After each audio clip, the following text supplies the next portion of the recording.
la décision de Meghan Markle et du prince Harry de garder les détails du baptême des Archie privés a marqué le début de la fin de leur séjour dans la famille royale, a affirmé l'expert royal Russell Myers, alors que les spéculations s'intensifient sur ce qu'ils feront pour Lilibet. Les observateurs royaux débattent depuis des mois pour savoir si la fille de Harry et Meghan, Lilibet Diana Mountbatten-Windsor, sera baptisée au Royaume-Uni ou aux États-Unis, où le couple vit maintenant. Le duc et la duchesse de Sussex ont connu une relation fracturée avec la famille royale depuis qu'ils ont quitté le cabinet l'année dernière et ont déménagé en Californie. Cette année, le fossé s'est creusé après que le couple a accordé une interview de 2 heures à CBS avec Oprah Winfrey dans laquelle ils ont vivement critiqué la vie royale et fait un certain nombre de réclamations contre la firme. Depuis l'interview révélatrice, Harry a parlé de sa relation avec les membres de sa famille dans le documentaire Apple TV+ The Miu Kansi, tandis que son annonce de mémoire aurait également contribué à des tensions avec la famille royale. Cependant, lorsque Meghan a donné naissance à Lilibet, les fans royaux se sont demandé si cela pourrait être une opportunité pour la famille de guérir leur relation. La reine aurait été ravie de la nouvelle de sa naissance et a sans aucun doute hâte de rencontrer son arrière-petite-fille en personne. Un sujet qui est sur toutes les lèvres est de savoir si le couple choisira de baptiser sa fille à Windsor, comme il l'a fait avec Archie en 2019, ou s'il organisera une cérémonie aux États-Unis.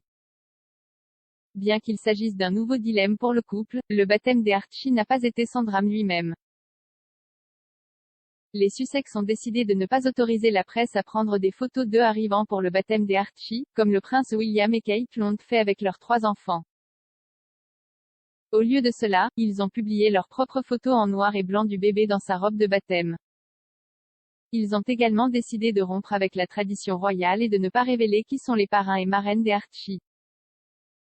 Pod Save the Queen est hébergé par Zoé Forcey et présente le rédacteur royal du Daily Mirror, Monsieur Myers. Monsieur Myers a affirmé que ces décisions marquaient le début de la fin pour le temps des Sussex dans le cabinet, arguant que les gens ont le droit de savoir qui sont les parrains et marraines de quelqu'un dossier haut placé dans la ligne de succession.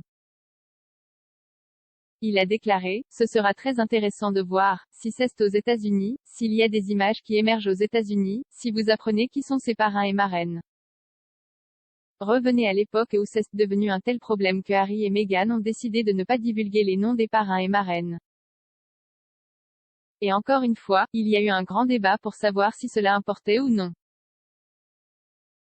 Je pense que c'était le début, ou le début de la fin vraiment de la perception publique de, si vous prenez tous les pièges de la vie royale, devez-vous nécessairement suivre ce qui s'est passé avant vous en termes de respect de la tradition, avoir des photos du baptême, faire connaître qui sont les parrains et marraines? Les gens devraient-ils savoir qui sont les parrains et marraines et la boussole morale de quelqu'un qui est en ligne avec le trône? Je dirais que oui, je pense que c'est assez intéressant, mais ils l'ont évidemment vu d'une manière différente. 6 mois après le baptême des Archie en juillet 2019, Harry et Meghan ont finalement révélé l'identité des mystérieux parrains et marraines du bébé royal. Il a été révélé que Tiggy Petitfer, qui était la nounou d'enfance de Harry et du prince William, était la marraine des Archie. Les parrains des Archie sont Mark Dyer, qui travaillait auparavant pour le prince Charles, et Charlie Van Strobenzee, qui est un ami proche de Harry. Le mois dernier, un porte-parole du couple a annoncé qu'une décision sur le baptême de Lilibet était toujours en cours et que les informations sur les détails de l'événement n'étaient que de simples spéculations. Monsieur Myers a cependant affirmé qu'il n'avait pas pris la déclaration pour argent comptant, et pensait qu'il était possible que le couple puisse annoncer que le baptême de Lilibet avait déjà eu lieu. Il a dit, qui sait quand ils feront leur prochain voyage ici?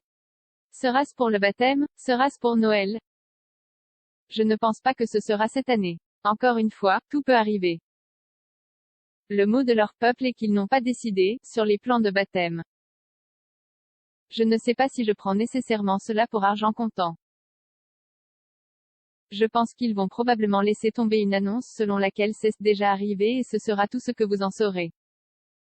Le duc de Sussex n'est retourné au Royaume-Uni que 2 fois depuis son déménagement en Californie, pour les funérailles de son grand-père, le prince Philippe, en avril, et pour dévoiler une statue de sa défunte mère, la princesse Diana, en juillet. Meghan et Archie ne sont pas retournés au Royaume-Uni depuis mars 2020, tandis que Lilibet n'a jamais été dans la patrie de son père. Pour vous abonner à Pod Save the Queen, rendez-vous sur votre fournisseur de podcast habituel.